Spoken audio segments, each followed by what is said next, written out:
Okey, di jeti Pantai Siring. Jeti Pantai Siring. Kita nak menuju ke Pulau Besar.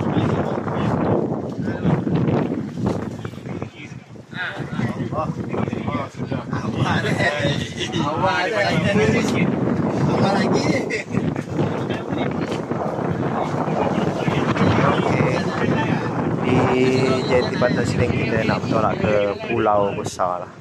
Ini sahabat-sahabat kita semua, warga-warga IKBN.